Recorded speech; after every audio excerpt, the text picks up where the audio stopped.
다 함께 찬송가 304장 그 크신 하나님의 사랑 찬양하시면서 하나님께 예배를 드리기 위한 우리의 마음을 준비하겠습니다.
다 함께 사도신경으로 신앙 고백하심으로 일요 저녁 예배를 하나님께 드리겠습니다.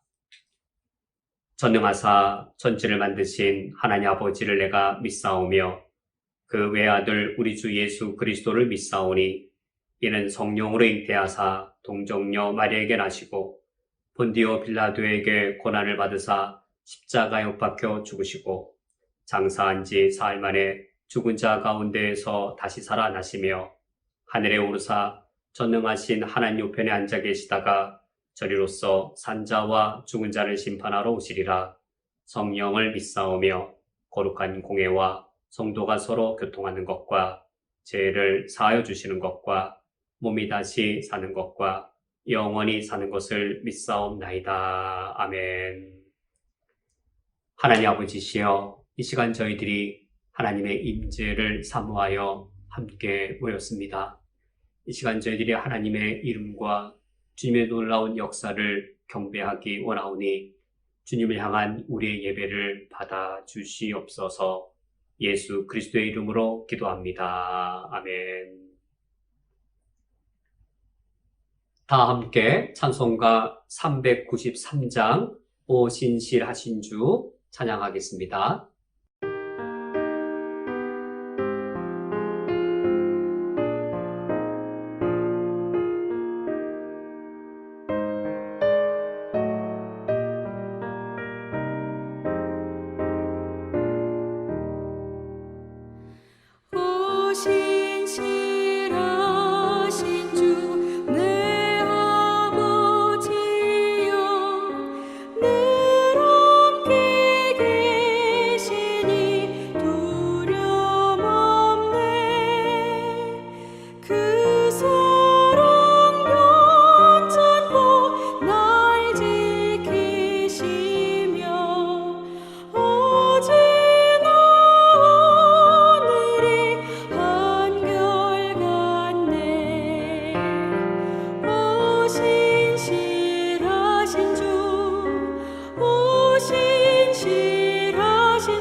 이 시간 우리가 마음을 합하여서 중보기도 하겠습니다. 먼저 쿠웨이트를 위하여 기도를 부탁드립니다. 쿠웨이트의 모든 거주자가 코로나 백신 접종을 신속히 마칠 수 있도록 우리 그리스도인들이 마스크, 거리두기 등의 방역 원칙을 모범적으로 준수할 수 있도록 코로나 양성 판정을 받은 모든 분들이 어려움을 잘 이겨내어 건강을 빨리 회복할 수 있도록 우리 교회의 교우들을 위하여 기도를 부탁드립니다. 몸을 갖고 있는 연약한 우리를 코로나 위험으로부터 지켜 주옵소서.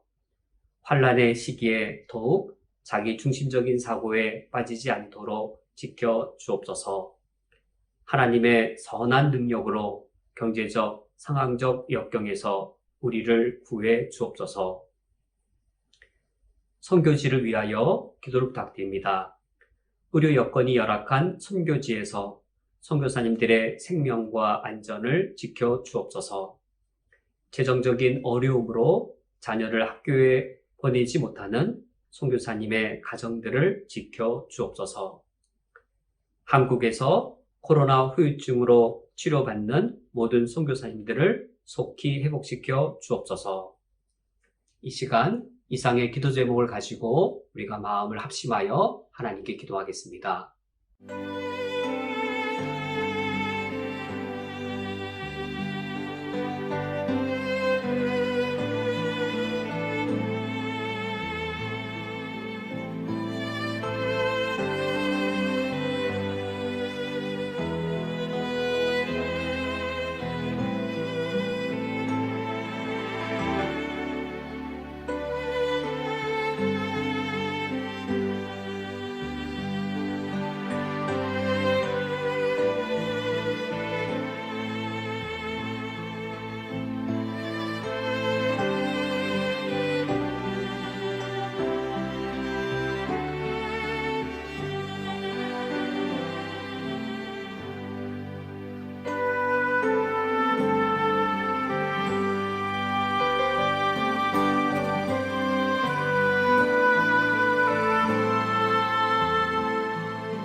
하나님 아버지시여, 주님은 선하신 왕이시며 자비와 사랑이 풍성하신 아버지이십니다. 이 시간 하나님 아버지 앞에 주의 백성으로 주의 자녀로 무릎 꿇고 하나님께 간구하오니 아버지의 사랑으로 선하신 통치의 섭리로 우리의 기도를 들어주시며 응답하여 주시옵소서. 우리가 살아가고 있는 이곳 쿠웨이트에 코로나로 인하여서 연일 어려움들이 일어나고 있사오며 우리가 상처받는 일들이 있사오며 우리의 능력과 힘으로 버틸 수 없는 경제적으로 환경적으로 어려운 시련들이 닥치고 있사오니 이러한 저희들을 긍휼히 여겨 주시옵고 우리를 하나님의 사랑과 능력으로 지키시며 보호하여 주시옵소서. 우리가 겪는 이 아픔과 시련들, 경제적인 시련이든 또는 육체적인 어려움이든 이것이 결코 우리가 섬기는 하나님보다 더 크지 못하오니 우리에게 이런 아픔과 어려움이 있을 때마다 저희들이 눈을 들 수 있도록 우리에게 믿음의 믿음을 더하여 주시옵소서. 우리가 눈을 들어 하늘에 계신 나의 주, 나의 하나님을 바라볼 수 있도록 우리 믿음이 연약해지지 않게 하시며 우리 믿음을 견고하게 해 주시어서 코로나 상황의 어려움이 길면 길수록 저희들이 인내 가운데 주님을 바라볼 수 있게 하여 주시옵고 코로나의 어려움이 더욱더 강하게 닥치면 닥칠수록 저희들이 더욱더 견고한 믿음으로 주님을 바라볼 수 있도록 우리의 믿음의 믿음을 더하여 주시옵소서. 그리하여 코로나의 상황이 다 끝난 이후에 이 코로나의 역경들이 하나님을 향한 우리 믿음의 연단의 기회가 되었음을 우리가 다 경험하게 하여 주시기를 원합니다. 하나님 아버지시여, 코로나의 상황을 통과하면서 하나님 아버지 앞에 두렵고 염려되는 바가 있습니다. 내가 경제적으로 어려울 때 내가 더 내 자신의 문제에 매이게 됩니다. 내 몸의 건강이 상하게 될 때 형제자매를 위하여 중보기도하는 시간이 줄어들게 되며 내 자신의 건강을 먼저 구하고 내 자신의 건강을 위하여 더 많은 시간을 기도하게 되어집니다. 하나님 아버지시여, 코로나의 상황이 이처럼 장기화되고 어려움이 커질수록 내 자신이 자기중심적인 것에 빠질까 염려되오니 자기중심적인 것에 매이며 빠지는 일로부터 우리를 지켜주시고 보호하여 주시옵소서. 내 몸이 아플 때 나와 같이 아픈 형제를 돌아보게 하여 주시옵고, 내 몸이 건강할지라도 우리 주변에 몸의 어려움을 겪는 이웃들을 더욱더 바라볼 수 있도록 인도하여 주옵소서. 내가 경제적으로 어려울 때에 나처럼 어려운 형제들의 사정들을 내가 함께 품게 하여 주시옵고, 내가 경제적으로 어렵든 내 육신의 몸의 건강이 어렵든 우리 공동체를, 우리 이웃들을 함께 중보기도하는 내 자신이 되어줄 수 있도록 지키어 주시옵소서. 그리하여 코로나의 상황이 다 끝난 이후에 하나님 아버지 앞에 섰을 때 이 코로나의 어려움이 내가 하나님 아버지 앞에 형제를 사랑하고 이웃을 사랑하는 사랑의 연단과 훈련을 받는 기회가 되었음을 하나님 아버지 앞에 고백할 수 있도록 하나님께서 이 시기에 나를 굳게 붙잡아 주시기를 원합니다. 하나님 아버지시여, 우리 구에탄 연합교회 공동체를 돌아볼 때에 하나님의 선하신 통치가 너무나도 필요한 이때입니다. 우리 중에 코로나에 감염되어 어려움을 겪고 있는 우리 형제 자매들이 있습니다.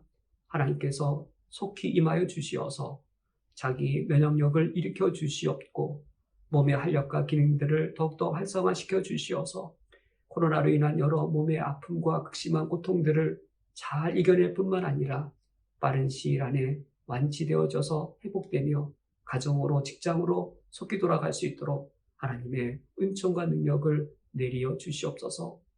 코로나의 이 장기적인 어려움으로 인하여 사업과 또 경제에 큰 어려움을 겪고 있는 우리 형제자매들이 우리 중에 있습니다.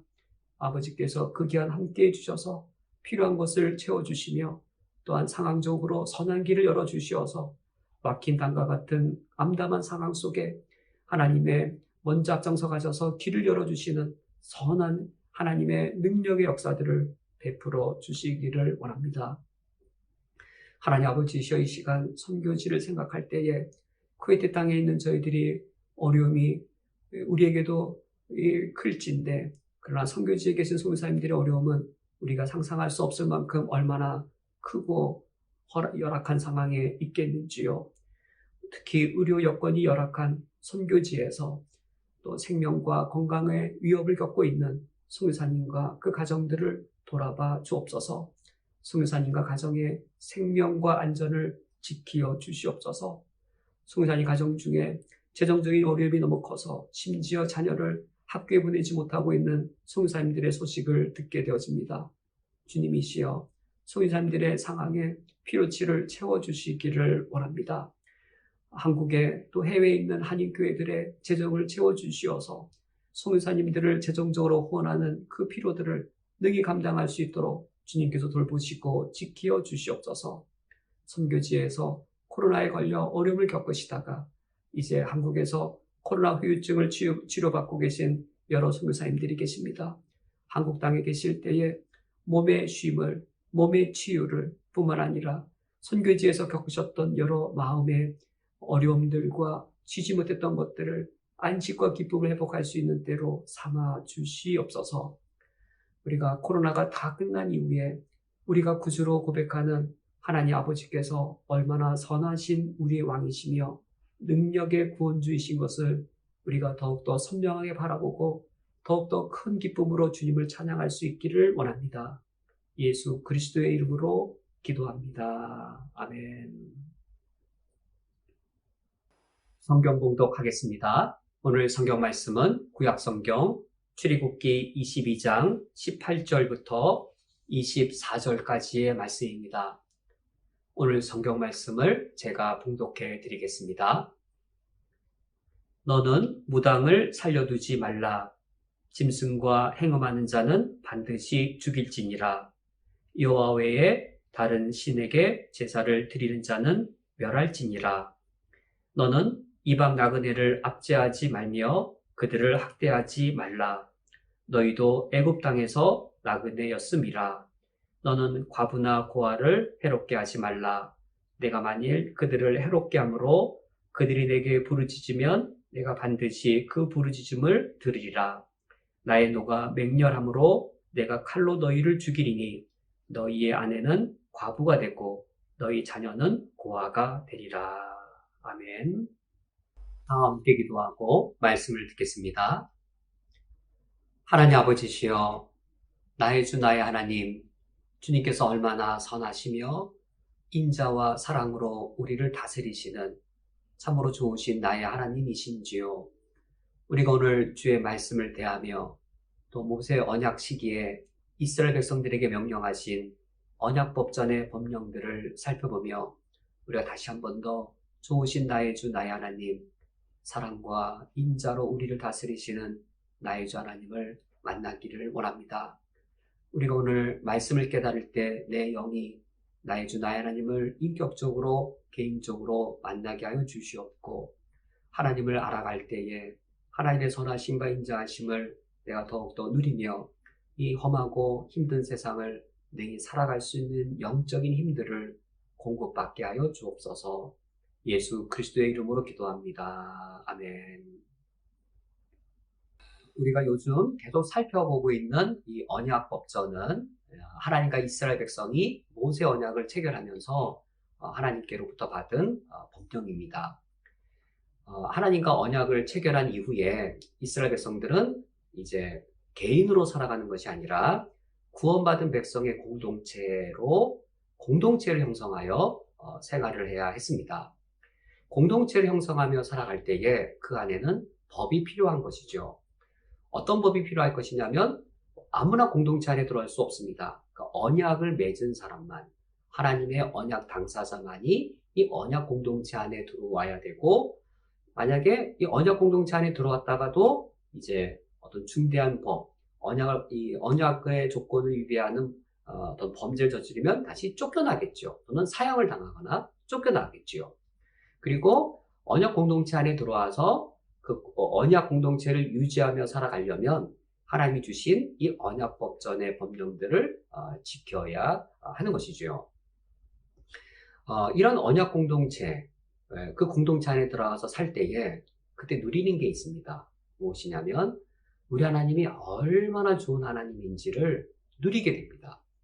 우리 하나님이 우리를 다스리실 때 공정하고 공평하게 다스리는데 메마른 공정, 어떤 차가운 공평이 아니라 따뜻한 공정과 공평. 왜냐하면 우리가 지난주 이제 상해보상법, 손해배상법 이런 법령들을 살펴보았는데 기본적으로 공정하고 공평한 그 원리를 주님이 지켜가셔서 언약 공동체 안에서는 공정한 사회, 공평한 사회를 이루는데 차가운 공정과 공평이 아니라 하나님께서 심지어 도둑의 생명과 인권을 보장해 주실 만큼 따뜻한 하나님의 인자와 자비가 거기에 풍성하게 깃들여져 있는 그러한 걸 경험해 우리가 함께 살펴보았습니다. 그러므로 이 언약 공동체 안에 들어와서 하나님의 법을 지키며 살아갈 때 무엇을 경험하게 되는가? 단순한 복지국가 그런 걸 누린다기보다 그 이상이죠. 우리가 언약을 맺은 하나님의 선하심, 우리 하나님이 사랑과 자비로 우리를 지켜주시고 보호해 주신다는 그 사실, 하나님의 그 선하심과 인자하심들을 우리가 충만하게 경험하게 되어집니다. 하나님의 법을 지킨다는 말 동일하게 뭐냐면 하나님의 법을 지키면 행복을 누립니다. 하나님의 법을 지키면 공정과 공평한 사회가 이루어집니다. 하나님의 법이 지켜지는 공동체에서는 공정과 공평, 따뜻한 공정과 공평이 있어서 그 공동체 안에 살아가는 사람들은 참 기쁨과 행복을 맛보며 살아갑니다.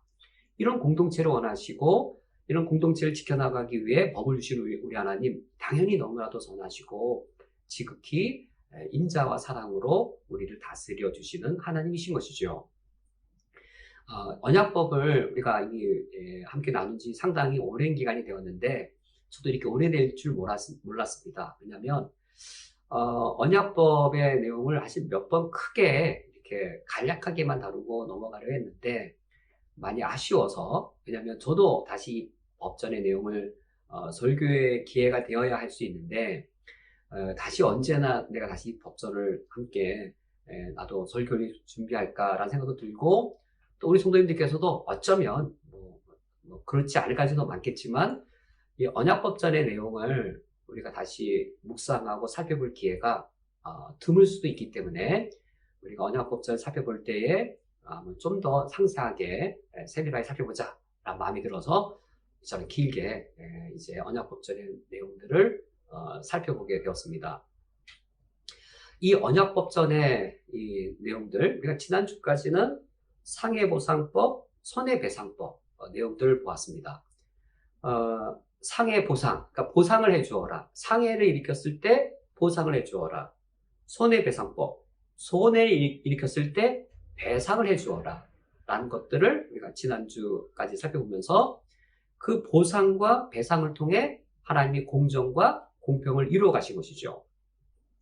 그런데 이제 하나님께서 이 공정과 공평을 이루어 가시면서 하나님께서 이스라엘 백성들에게 법을 명령하셨는데, 그런데 이제 우리가 여기 이런 배상하고 보상하는 법이 끝나자마자 우리가 오늘 출애굽기 22장 18절부터 24절의 내용을 보고자 하는데, 출애굽기 22장 18절, 19절, 20절의 세 가지 내용을 보면 하나님이 대단히 엄한 이 하나님이신 것을 우리가 알게 되어집니다.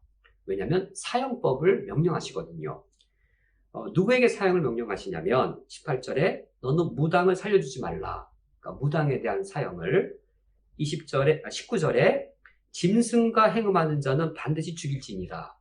짐승과 관계를 맺는 수간하는 자 사형을 명령하시고, 20절 여호와 외에 다른 신들에게 제사 드리는 자는 멸할지니라 라고 해서 우상숭배자 이 세 대상들, 무당, 또 수간을 행한 자, 우상숭배자 사형을 내리시는 사형법의 내용이 이어져 나오고 있습니다. 상해보상법, 손해배상법 이후에 사형을 명령하는 하나님의 법령이 있어서 우리 하나님처럼 선하시고 너그러우신 하나님께서 이처럼 이 사형으로 명령하실 법도 있나 그런 마음을 갖게 되지요. 이것은 어떤 의미를 갖는 것일까요? 이 사형법은 과연 어떤 의미이기에 사형을 내리는 것일까요? 손해배상 또는 상해보상 이 경우는 원상회복 이것이 가능한 경우들입니다. 보상을 하거나 배상을 해서 원리적으로나 실제적으로 원상회복이 주로 가능한 경우들, 이제 소 한 마리 훔쳐가면 5배로 배상해서 손해를 입은 자가 그 원상회복도 되어지는 그 경우에 하나님께서 보상법, 배상법, 어떤 공평과 어떤 이 공정을 기하시면서 또 따뜻한 인권을 배려하시면서 이같이 배상케 하고 보상케 하는 건데, 이 경우들은 이제 기본적으로 원리적으로 이제 원상 회복이 가능한 경우로 이제 주로 이제 배상법이 있는 것이죠. 배상이나 보상하도록. 사형을 명령한 경우는 근본적으로 이제 배상이 되지 않는 경우들. 일단 간음을 하면 하나님이 사형하라고 명령하셨는데 한 여인을 간음했을 때, 강간을 했을 때 배상이 되는가 놓고 보면 원리적으로 배상이 되지 않는 것이죠. 보상이 된다라고 하면 이제 아내로 삼으면 최소한의 보상일 수도 있겠지만 이제 약혼의 경우에는 그것이 가능하지 않기 때문에 강간의 경우 배상이 되지 않으므로 사형을 명령하신 것이죠. 가정을 깨뜨린 걸 보상할 수 없기 때문에. 그런데 여기 18절, 19절, 20절 이제 같은 원리가 적용이 되는 겁니다. 하나님께서 어떤 경우에 사형을 명령하시고 어떤 죄의 경우는 배상이나 보상으로 명령하시는가? 원리적으로, 실제적으로 이제 배상이 가능하지 않은 경우엔 하나님께서 이제 사형으로 그 형벌을 정하십니다. 배상이 되지 않는다는, 배상으로 할 수 없다는 말, 원상회복이 되지 않는다는 것은 아주 그 피해를 본 당사자에게는 너무나도 치명적인 것이죠. 이에는 이, 눈에는 눈. 바로 그것이죠. 상대방의 생명을 빼앗았다면 살인한 것은 어떤 배상이 되지 않죠. 1억을 주든 100억을 주든 어떤 누군가의 남편을 죽였을 때, 누군가의 아들을 죽였을 때 배상이 되지 않는 것이죠. 이때는 생명은 생명으로 이제 속하게 하고 이는 이로 속하게 하는 그 원칙을 명령하셔서 이처럼 사형을 명령하셨는데, 그렇다면 여기에 무당, 짐승과 수간을 행하는 것, 그리고 다른 신에게 우상 숭배하는 것, 이것이 원리적으로 이제 배상이 가능하지 않은 이 죄를 저질렀을 때 손해를 보는 대상은 이 도무지 이제 원상 회복이 되지 않는 그런 생명을 잃어버리는 그런 이 상처를 입으시는 걸 말하는 것이죠. 18절에 무당을 살려주지 말라, 20절에 여호와의 다른 신에게 제사를 드리는 자를 멸하라라는 것은 이때의 피해가 하나님께 대한 것인데, 하나님의 이 고통, 우리가 우상 숭배하거나 우리가 무당을 찾아갔을 때 그때 하나님의 겪으시는 그 고통은 정말 하나님의 생명이 죽음을 겪으실 정도의 큰 손상을 입으시기 때문에 하나님께서 이와 같이 엄한 사형의 벌을 내리셨습니다. 이러한 법이 언약이라는 관점에서는 어떤 기능을 하는가? 이를테면 상해보상법, 손해배상법과 같은 이런 원상 회복이 되어진 이런 법은 언약의 관점에서 어떤 역할을 하는가? 이런 경우이지요. 이제 이스라엘 백성들이 시내산에서 하나님과 언약을 체결했습니다. 하나님의 언약 백성이 되었고, 언약 백성이 혼자 개인적으로 살아가는 것이 아니라 이제 공동체를 형성해서 함께 살아갑니다. 이때 이 공동체의 법이 필요합니다. 그 법이 바로 언약법전의 법령들인 것이죠. 이 언약법전의 법령들을 지키면서 이 언약 공동체 안에는 공정과 공평이라는 이 질서가 필요합니다. 상해보상법, 손해배상법은 바로 이 언약 공동체 안에서 공정과 공평을 회복하기 위한, 그것을 이루기 위한 그런 법령들인 것이죠. 그러면 우리가 지난주까지 살펴봤던 법령들은 이 공동체 안에서 하나님의 공정과 하나님의 공평을 이루는 것이라면, 사형법은 이 언약의 관점에서 어떤 역할을 하겠는지요. 사형법은 이 언약 공동체 자체를 깨트리거나 언약 공동체를 뒤틀어 버릴 만한 아주 심각한 것이어서, 그런 죄를 범한 자는 공동체 바깥으로 내쫓거나, 그러니까 공동체 바깥으로 내쫓는 것은 사회적인 살인입니다. 그러니까 출교죠. 출교를 시킨다는 것은 이제 사회적 살인. 유대교의 경우에 출교를 시켰죠. 이방인처럼 여기면, 출교를 당하면 언약 백성이 아닌 게 되고, 이것은 사회적 살인이었습니다. 그런데 오늘 18절, 19절, 20절은 주로 사회적 살인보다 직접 육신의 생명을 죽이는 그런 사형인 것이죠. 그래서 이 사형법들은 저는 언약의 관점에서 놓고 보면 언약 공동체 바깥으로 내쫓거나 그 죄를 범한 사람을 사형을 처함으로 그 언약 공동체 안에 그런 제약이 머물지 못하도록 이제 없애버리는 그런 역할을 하는 겁니다. 그래서 우리가 이제 이 언약 공동체 안에서 공정과 공평의 법을 주신 하나님을 우리가 대할 때는, 우리 하나님 되게 선하시고 인자하셔서 전혀 우리를 형벌하지 않고 죽이지 않으신 하나님처럼 그 온화하시는 그런 하나님만 느껴지는데, 한편에 하나님께서 대단히 엄격하셔서 이제 하나님이 이 사형을 명령하시는 것까지 우리가 알 수 있습니다. 이 사형을 언도하는 법이 우리가 이미 여러 주 전에 본 4가지 사형법이 먼저 있었었죠. 언약 공동체 안에 들어올 때 사형법이 있었습니다. 이 4가지, 작게는 3가지로 요약할 수 있는 그 사형법이 있었고, 또 여기 이제 앞문에 사형법이 있었다면 이제 뒷문에 다시 사형법이 있는 것이죠. 언약법전이 끝나는 이 뒷문에도 사형법이 있어서 모두 7개의 사형법이 이제 둘러싸고 있는 것이죠. 언약 공동체를. 이처럼 하나님께서 언약 공동체, 하나님의 언약 공동체를 지키심에 있어서는 하나님 매우 엄하시고 하나님이 매우 공의로우신 분이신 것을 우리가 알 수 있습니다.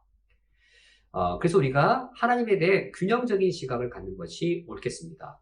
하나님이 대단히 공정하시고 공평하시고 자비가 풍성하시면서도 또 언약 공동체를 지키시기 위해서는 대단히 하나님께서 엄하신 하나님인 것을 우리가 알 수 있습니다. 그런데 하나님이 정말 엄하기만 한 분인가? 우리가 오늘 21절부터 24절까지의 말씀도 살펴보고자 하는데, 21절에 보면 너는 이방 나그네를 압제하지 말라, 그들을 학대하지 말라라고 하여서 이방 나그네에 대하여 하나님께서 그들의 가장 어려운 현실들을 인자자비로 지켜주시는 내용들.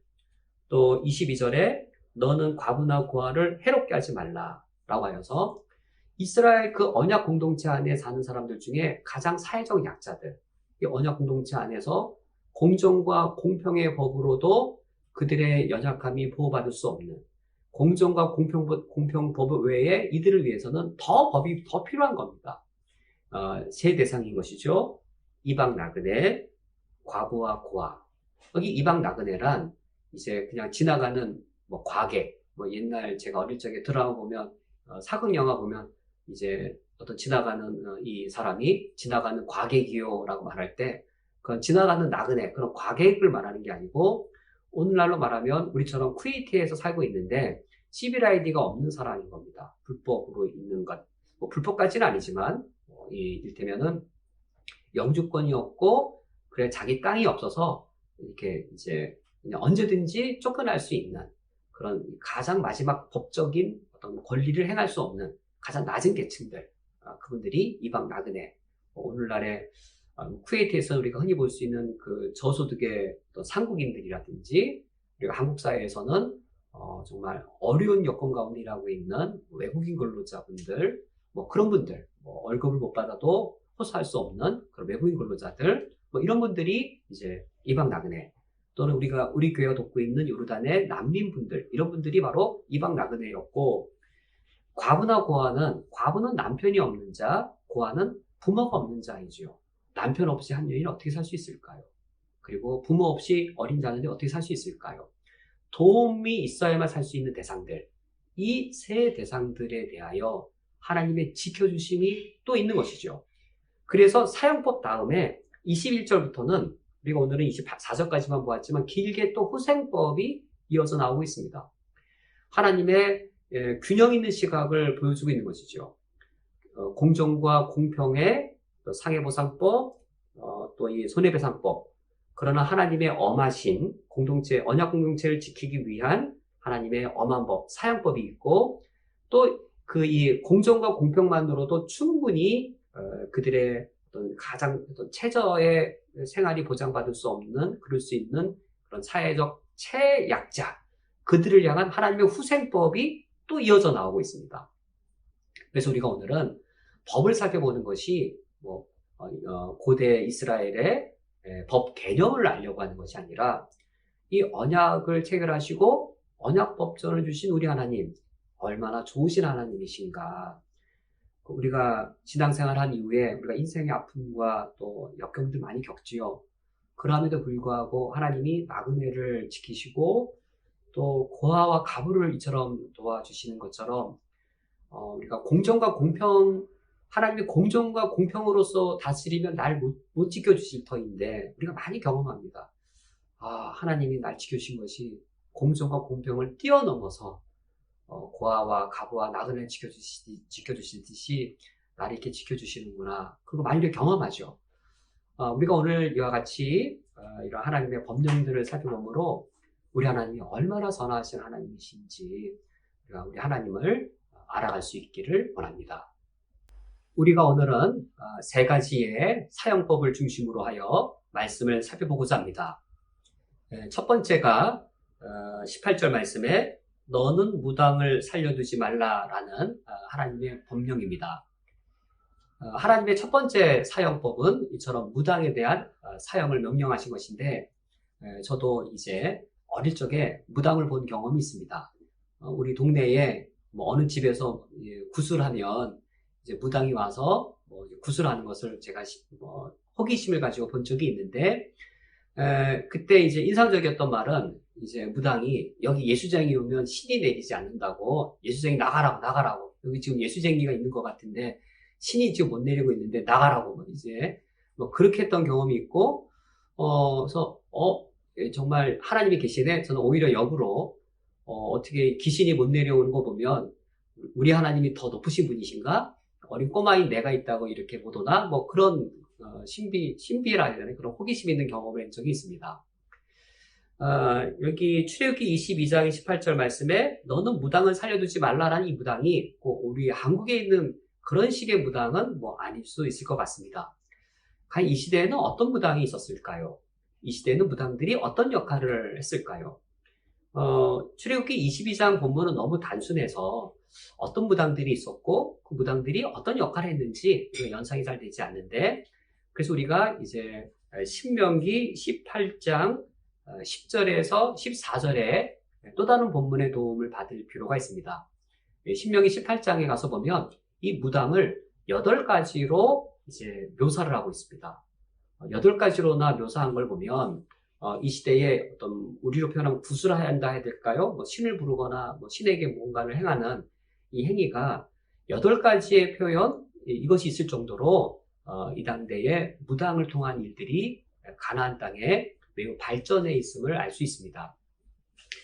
신명기 18장 10절 말씀을 제가 읽어드리면 10절 상반절, 그의 아들이나 딸을 불 가운데 지나가게 하는 것은, 이거는 이제 이방의 신들, 우상숭배의 경우여서 지금 우리가 무당 살펴보는 것과는 상관이 없고 10절 하반절부터가 이제 무당과 관련되어지는데, 점쟁이나 기륭을 말하는 자나 요술하는 자나 무당이나 라고 하여서 사실 뭐 이런 네 종류의 사람이 있을 수도 있겠지만 하나의 무당이 이런 여러 가지 일들을 겸할 수도 있겠죠. 그러니까 점쟁이가 무당까지 겸하거나 무당이 점치는 일까지 하거나 이렇게 겸하는 일들을 하는 것이겠죠. 이제 먼저 점쟁이, 이제 점을 치러 갑니다. 점을 치러 가면 그 점쟁이가 길흉을 예언하겠죠. 어떤 앞으로 뭐 내년 봄에 뭐 이런 길한 일이 있을 겁니다. 또는 몇 월 뭐 시에 흉한 일이 닥칠 겁니다. 뭐 그런 것들을 예언을 하겠죠. 이처럼 점쟁이가 길흉을 예언을 하는데 혹시 그것에 악한 어떤 재앙이 닥칠 거다라고 하면 그 다음에 하는 일이 무엇일까요? 우리 한국 경우에는 이제 구술하는 거죠. 이제 단순히 구술할 때도 있겠고, 또 신내림 받은 진짜 무당들은 이제 작두를 이제 아주 이렇게 날카롭게 간 후에 작두에서 이렇게 펄쩍펄쩍 뛰면서 구술하여서 신비한 요술 같은 걸 보여주고, 뭐 신내림한 뭔가를 해주면서, 이런 구술하고 요술을 하는 목적은 악한 기운을 내쫓는 것, 이것을 위해 요술을 부렸던 것이죠.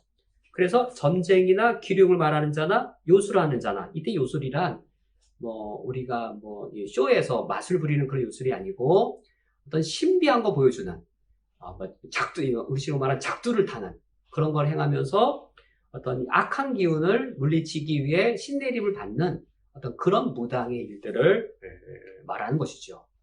그러니까 이 내용을 보면 점쟁이, 기륭을 말하는 자, 요술하는 자, 무당, 뭐 수천 년 전 이 시대나 아마 오늘날 무당도 거의 이쯤이지 않을까요? 제가 무당을 잘 몰라서 아마도 요즘 이 시대에도 이런 무당들이 있지 않을까, 또 이런 무당들을 찾는 사람들이 있지 않을까 싶습니다. 11절에 또 다른 네 종류가 나오는데, 진언자나 심접자나 박수나 초혼자를 이라고 하여서 이제 여기 네 종류의 사람들도 이제 유사한 것들이겠죠.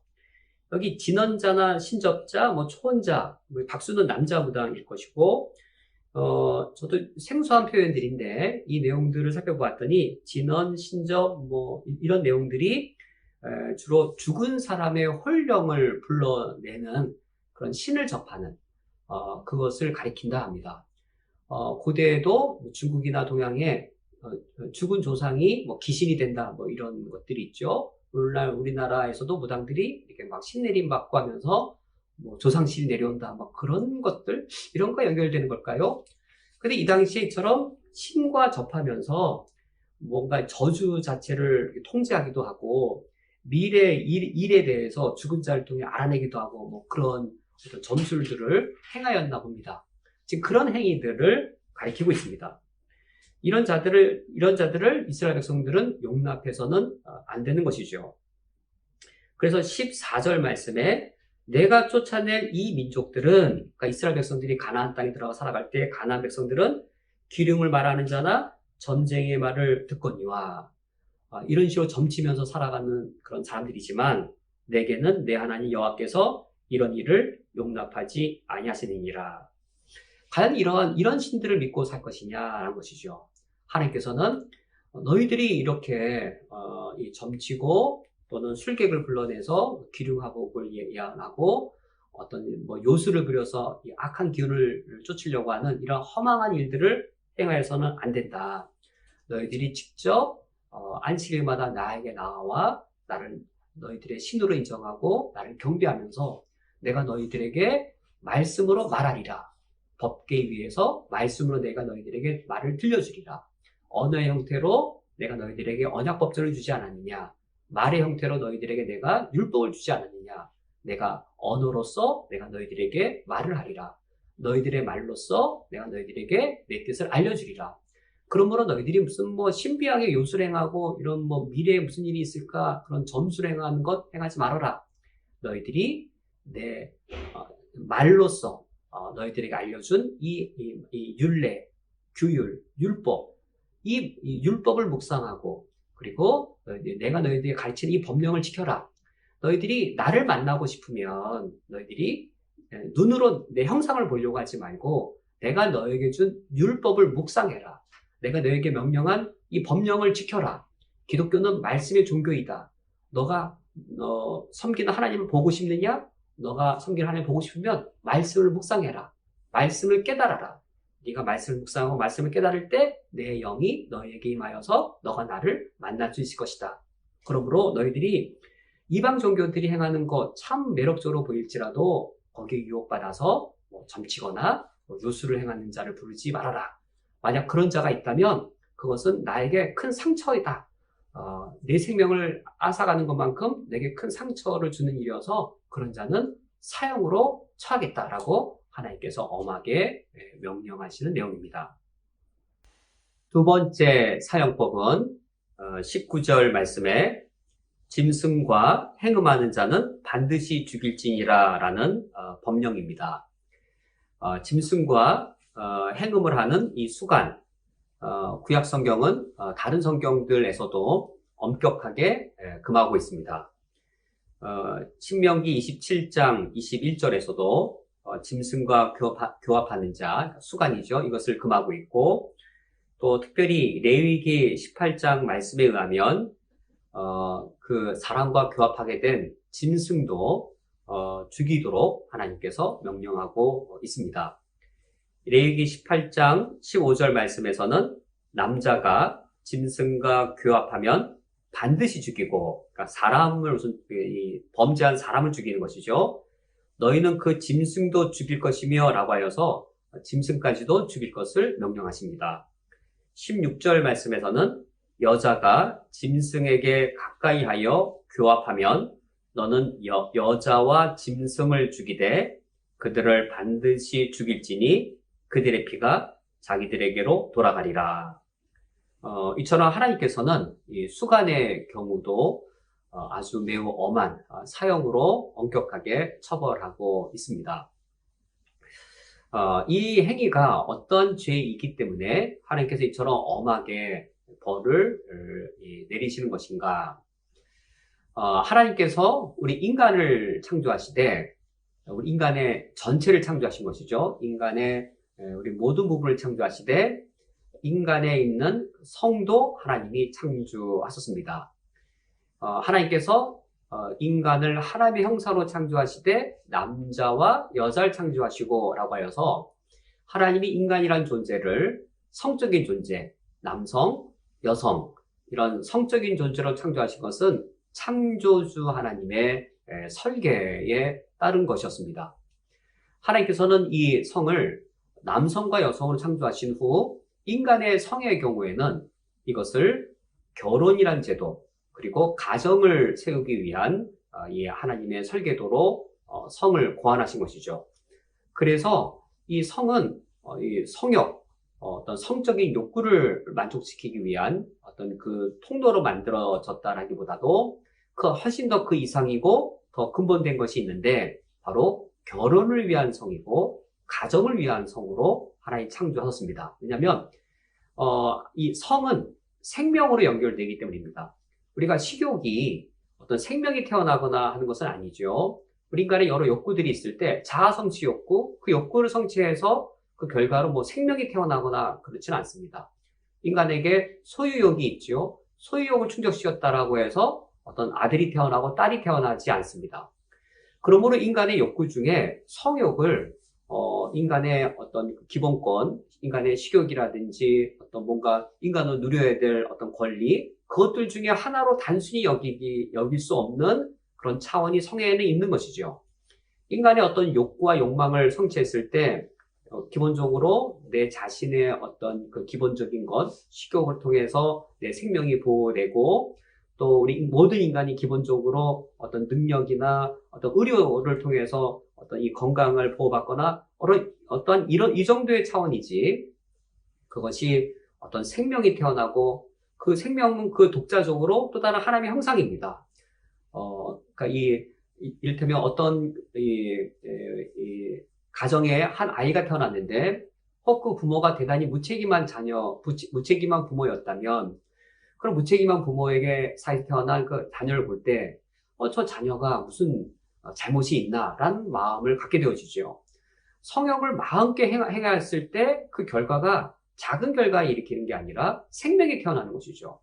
어떤 사람이 식욕을 주체 못해서 마음껏 먹으면 그 결과는 자신의 비만, 고지혈, 이 정도일지 몰라도 성욕이 일으키는 결과는 생명의 탄생인 것이죠. 왜냐하면 하나님이 성을 처음 설계할 때, 창조주로서 성을 처음 설계할 때 성을 단지 성욕으로만 연결시킨 것이 아니라 성을 통하여 생명이 태어나고 이 성을 통하여 생명이 태어나는 것을 결혼이란 제도로 하나님이 설계하셨고 이런 결혼이란 제도를 통해 결혼이란 제도 안에서 성욕, 성, 또 사랑 그 결실로서 아들이 태어나고 딸이 태어남으로 가정을 이루시는 이런 창조주의 설계도가 있었습니다. 그러므로 하나님께서는 이 남자가 결혼과 무관하게 혼전 성관계를 하거나 또는 결혼한 후에 혼외 성관계를 해서 가정 밖에서 성을 행하는 것, 이 둘 다를 하나님의 창조 질서를 어그러뜨리는 범죄로 여겼습니다. 결혼 전에 결혼과 무관한 성행위, 혼전 성관계, 결혼한 후에 결혼을 벗어난 혼외 성관계, 이 둘 다 하나님의 창조 질서를 어그러뜨린 것이었습니다. 아무리 남자와 여자 둘 사이에 성관계를 할지라도 이처럼 결혼과 무관한 성은 하나님께서 간음이라고 여기신 것이죠.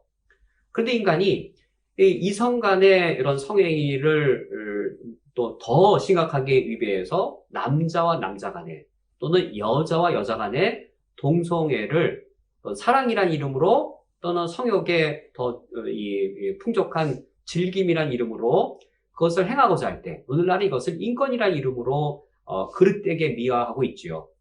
이 경우가 왜 하나님 보시기에 아주 지극히 큰 제약인가?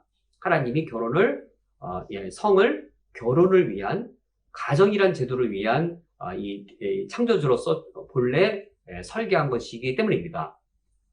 그래서 이 성이 남자 간에 여자 간에 이루어진 동성애가 하나님의 창조 질서를 깨트리는 커다란 재앙이 되는 것이지요. 그런데 수간의 경우는 이것보다 더 심각한 것입니다.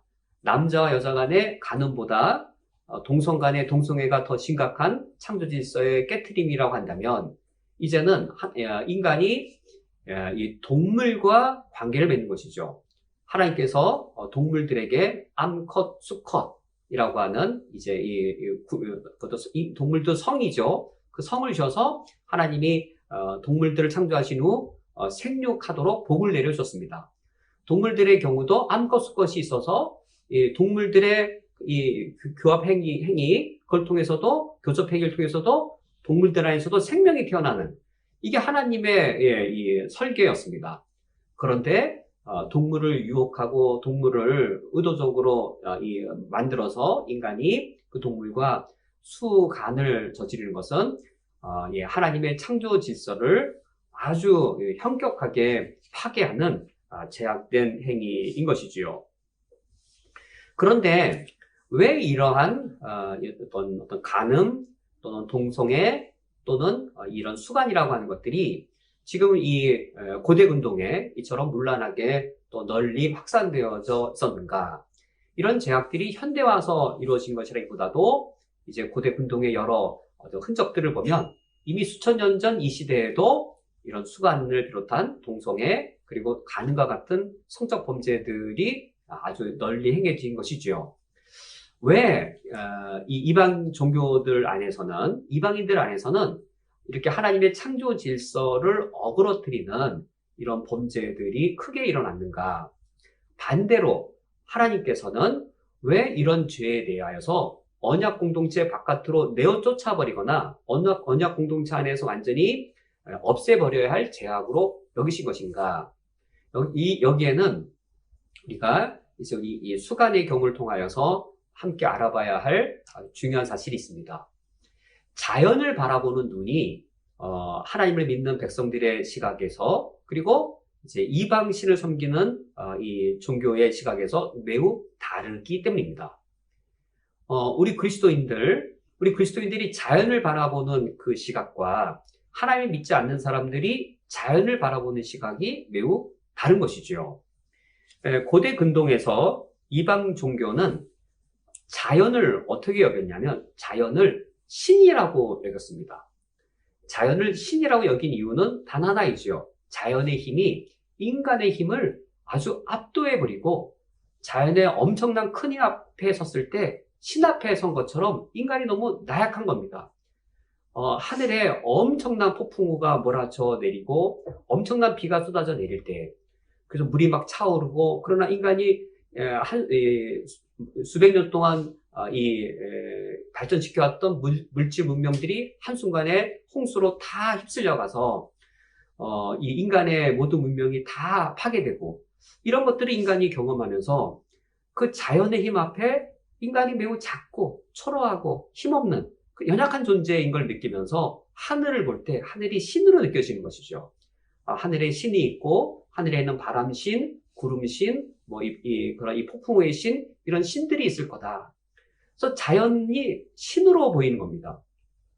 그러면 자연이 신으로 보일 때에 그래서 하늘신, 땅신, 이 바다의 신 이런 자연을 신으로 여길 때에 신이 선하겠습니까? 신이 악하겠습니까? 또는 신이 선한 신도 있고 악한 신도 있다라고 여기겠는지요? 어떻게 여기겠는지요? 자연을 신이라고 여길 때 자연을 통해서 인간이 공기를 마시고 또 땅이 베풀어주는 여러 곡식들을 먹으면서 살아가면서 한편으로 자연에 있는 신이 우리를 먹여주고 살려준다. 그러므로 인간은 자연을 존중해야 되고 자연을 숭배해야 된다. 그래서 이를테면 술록을 잡은 다음에 첫 번째 피나 뭘 따라서 자연에게 되돌려주는 어떤 그런 이 종교적 관습을 행하거나 이처럼 자연이 우리에게 곡물도 주고 술록도 주고 자연이 우리에게 비바람을 통해 먹고 살려준다라고 하는 자연을 선하게 보면서도 뭔가 이 자연을 거스르고 뭔가 자연의 어떤 신을 불평케 하면 악한 힘이 우리에게 닥쳐서 우리의 생명을 해친다라고 하여서 이 이방 종교의 사람들은 이 자연을 바라볼 때에 우선 무서워했습니다. 신으로 여기되 선한 신도 있고 악한 신도 있다라고 여겼고 그리하여서 이집트의 고대 신화든지 메소포타미아의 고대 신화를 보면 악한 신도 있고 선한 신도 있고 신들 간의 전쟁이 일어나고 근데 그것이 다 자연현상이 뒤에 배후에 있는 겁니다. 자연현상이 일어난 배후의 그것을 신들의 이야기로 풀어서 이것을 서술한 것이지요. 그러므로 이방 종교가 왜 하나님의 창조 질서를 상식과 합리성으로 바라보지 못하는가? 그것은 우선 이런 하나님이 창조하신 자연을 신으로 본 것이 있습니다. 자연을 신으로 보는데 그 자연을 신으로 볼 때 선한 것으로 봤느냐? 자연을 신으로 보되 그 신을 선하게 본 것이 아니라 악한 신도 있고 그리고 지금은 이 선한 신이지만 잘못 신의 마음을 불편하게 하면 이제 비가 내려서 적당히 내려서 곡물을 풍성하게 하는 것이 아니라 때로는 홍수가 내게 하는 그런 무서운 신으로 여기는 것이 이 고대 근동의 이 사람들의 종교의 자연에 대한 생각이었고 이런 사람들의 보편적인 현상들은 사실 우리가 오늘날 일어나는 종교 현상을 보면 현대인들도 고대인들과 거의 동일한 이런 종교적인 자연에 대한 사고를 갖고 있는 것을 알 수 있습니다. 이렇게 자연을 자연을 하나님의 피조물로 보는 것이 아니라 신으로 보고, 그리고 또 자연을 신으로 보되 악하고 우리의 인간을 해칠 수 있는 것으로까지 여기는 그들에게, 일반적인 사람들에게 자연의 법칙은 선한 것이 아니었습니다. 어길 수도 있는 것이 되는 것이죠. 하나님이 우리에게 왜 중력의 법칙이라는 자연의 법칙을 줬을까요? 하나님께서 왜 우리에게 광합성 법칙이라고 하는 식물의 생장 원리를 왜 거기에 하나님이 심어 주셨을까요? 하나님께서 식물을 창조하시면서 식물의 창조주로서 광합성 법칙을 그 안에 넣어 두심으로 초식동물이든 또 우리 인간이든 양식이 될 수 있게끔 하시고, 또 그런 광합성 작용 이런 걸 통해서 이제 산소를 뿜어내어서 우리 모든 이 호흡으로 살아가는 동물들을 살아가게 하신 거죠. 자연의 법칙은 어길 수도 있는 것이 아니라 자연의 법칙은 보존되어야 되고 지켜야 되는 것인데, 이제 자연 자체에 대한 개념들이 어그러지고 자연을 신으로 보면서 또 악한 신으로도 보고 할 때에 이 자연의 법칙이라고 하는 것은 지켜야 될 것이 아니라 인간의 유익에 따라 지킬 수도 있고 내 유익에 따라 그것을 어길 수도 있는 것이죠. 그러므로 인간 자신이 중심이 되어졌을 때는 왜 성이라고 하는 거를 왜 그렇게 따라야 되느냐라고 하는 것이죠. 내가 기쁜데, 내가 동물하고 해서 내가 기쁜데, 또는 내가 지금 노비로 태어나서 결혼도 못하고 평생 홀로 살아가는데 내 주변에 있는 짐승들하고 관계 맺는 것이 뭐가 되냐라고 인간들이 그와 같이 여길 수 있는 것이죠. 그런데 그 당시 가나안 땅 이스라엘 민족 주변에 있는, 그래서 자연을 신으로 섬기는 그 부족들은 이처럼 부도덕한 삶들을 이런 자연관 때문에, 자연을 보는 시각 때문에 이런 부도덕과 제약들을 행했습니다. 그러나 이런 가나안 부족 속에 한복판에 이스라엘 민족이라고 하는 하나님을 믿는 언약 공동체가 있습니다. 이 언약 공동체에서 허용될 수 없는 일, 사형으로 다스려야 될 일이 무엇인가요? 바로 이런 사고들입니다. 자연을 이와 같이 바라보는 시각입니다. 하나님의 언약 공동체 안에 들어가면 자연에 대한 시각이 어떻게 바뀌어야 되겠는지요? 하늘이, 땅이, 바다가 어떻게 보이겠는지요? 가나안이나 메소포타미아, 또 이집트, 그들에게는 이집트는 태양이 가장 큰 신이고, 메소포타미아에는 하늘이 가장 큰 신이었다가 좀 후대가 되어지면 달신이 최고의 신이 되어지거든요. 이처럼 이스라엘 밖에 있어서는 자연이 신들로, 그중에 또 최고의 신도 있고, 신들 중에 막 싸우기도 하고 전쟁도 벌이고 한 신이 누구를 죽이기도 하고 악한 신도 있고, 이런 사고에 있던 사람들이 하나님의 언약 백성 공동체 안에 들어오면 하늘이 하나님의 피조물에 불과한 겁니다. 태양 신이 아니라 하나님이 창조한 피조물 태양에 불과한 것이 되어지는 것이죠. 그러므로 세계관이 확 바뀌는 겁니다. 이 자연이 신이 아니고 이 자연은 하나님의 피조물에 불과하고 하나님의 피조물로서 여러 이제 자연의 법칙들이 있는 것이죠. 바람이 붑니다. 바람이 부는 것 선한 것이죠. 비가 내립니다. 비가 내리는 것 선한 것이죠. 자연의 법칙이 악한 것이 아니라 하나님이 우리 인간 피조 세계가 잘 유지되어지고 피조 세계가 창조주의 축복을 받을 수 있도록 이제 하나님의 어떤 정확하심, 하나님의 완전하심에 의해 만들어 놓으신 그런 이 원칙들, 어떤 법칙들인 것이죠. 그러므로 피조물 인간, 피조물 동물, 피조물 식물, 이 자연 세계가 하나님이 창조하신 그대로 잘 보존되어지고, 그리고 하나님이 창조주로서 이제 우리에게 복을 주기 원하시잖아요. 인간도 행복하게, 동물들도 행복하게. 이 세계가 질서 있게 유지되기 위한 길은 뭐냐면 창조 질서를 지키는 겁니다. 자연의 법칙을 그것을 존중하는 겁니다. 자연의 법칙에 따라 우리가 학문을 만들어내고 자연의 법칙, 기초학문을 통해서 자연의 법칙을 잘 발견해내고 응용과학을 통해서 이제 우리가 자연을 잘 다스리는, 그것을 통하여서 우리가 이제 인간의 삶의 질을 높일 수 있는 것이죠. 우리 그리스도인들은 그래서 자연을 신으로 보는 것이 아니라 피조물로 보고, 자연의 법칙을 어떤 악한 힘도 거기 발휘된다고 보는 것이 아니라 자연의 법칙을 기본적으로 선한 것으로 여기는 것이죠. 하나님이 창조해 주신 것이기 때문에. 그러므로 우리 그리스도인들은 하나님이 창조하신 창조 질서를 기본적으로 지키는 것이 옳습니다. 그러므로 이 하나님의 언약 공동체 안에 들어올 때에 무엇이 회복되어지는지요? 그것은 이 창세기 1장과 2장에서 창조하신 하나님의 창조 질서가 출애굽기 22장에 왔을 때 하나님의 언약 공동체 안에서 이 창조 질서가 회복되는 겁니다. 창세기 3장에 인간의 범죄로 인하여서 하나님의 창조 질서가 뒤틀려지고 왜곡되게 되었습니다. 하나님께서 이스라엘을 구원해내시고 그들을 언약 공동체로 그들을 세우셨을 때 이 안에, 공동체 안에 하나님의 창조주로서의 본래 창조 질서가 이 공동체 안에서 회복되어야만 하는 것이죠. 공정과 공평이라고 하는 어떤 사회적인 어떤 원리들만 회복되는 것이 아니라 하나님이 창세기 1장과 2장 에덴 동산에서 본래 하나님이 세우셨던 창조 질서도 이 하나님의 언약 공동체 안에서 회복되어져서 성의 경우 그중 하나가 성인 것이죠. 성도 창조 질서대로 바르게 회복되어서 일부일처제의 평생의 일부일처제의 아름다운 결혼과 가정의 관계를 이루어지고 성이 성욕으로만 충동되는 것이 아니라 성욕이 사랑으로 같이 동기부여가 되어져서 그리고 이 결혼한 가장 사랑하는 남자와 가장 사랑하는 아내 사이에서 사랑의 결실로서 그 생명이 출현하는데 그 생명이 나를 닮은 아들이고 나를 닮은 딸인 것이죠. 얼마나 축복된 결혼이고 얼마나 축복된 가정인가요? 이게 창조주의 최고의 이게 우리에게 행복을 누리게 하시는 것이죠. 아버지가 뭐 다른 집 여자도 관계면서 저기도 무슨 흔히 말하는 배다른 이복 동생이 있다든지 참 불행이지 않습니까?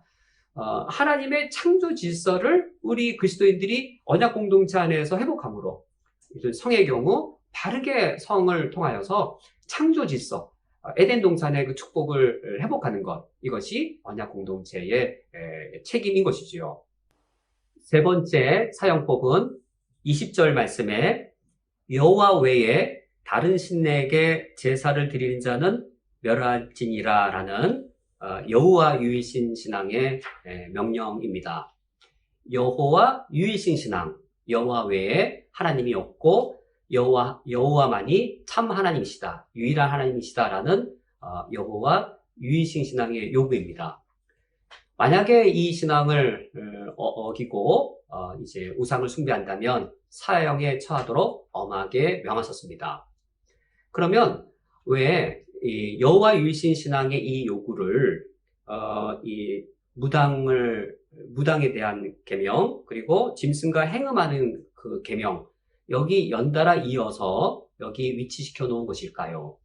그것은 무당이라든지 짐승과의 수간이라든지 이러한 죄악들은 그 당시 이미 말씀드린 것처럼 잘못된 자연관에 근거한 다신교 신앙에서 이제 허용되거나 다신교 신앙 안에서 때로는 적극적으로까지 수용되어진 것들이기 때문입니다. 이 당시의 신들이 다신교였는데 뭐 하늘신, 땅의 신 여러 신들이 있었죠. 근데 이것이 잘못된 자연관에 근거해서 형성된 것이고 잘못된 이 신간에 형성된 그 신들의 내용을 보면 신들이 서로 아버지의 아내를 아들이 범하기도 하고 뭐 이상한 부도덕한 일들이 많이 일어납니다. 아버지의 아내면 자기 어머니인데 나를 낳아준 어머니를 아내로 빼앗기도 하고 뭐 여러 가지 이런 도무지 인륜으로 하나님의 창조 질서로 봐서 가능하지 아니한 것들이 이방 종교 신화에 가서 보면 그것들이 막 이렇게 일어나지요. 이런 다신교에서는 무당도 적극적으로 허용이 되어지고 그리고 당연히 어떤 이전이 이런 부도덕하고 그릇된 성적 범죄들이 허용되는 것이지요.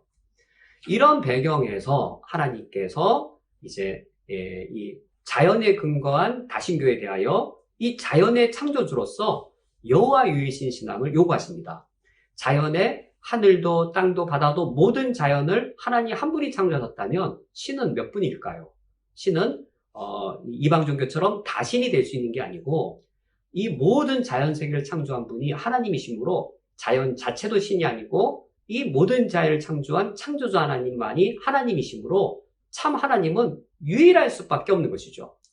그러므로 여호와 유일신 신앙이 강력하게 요구하는 건 이겁니다.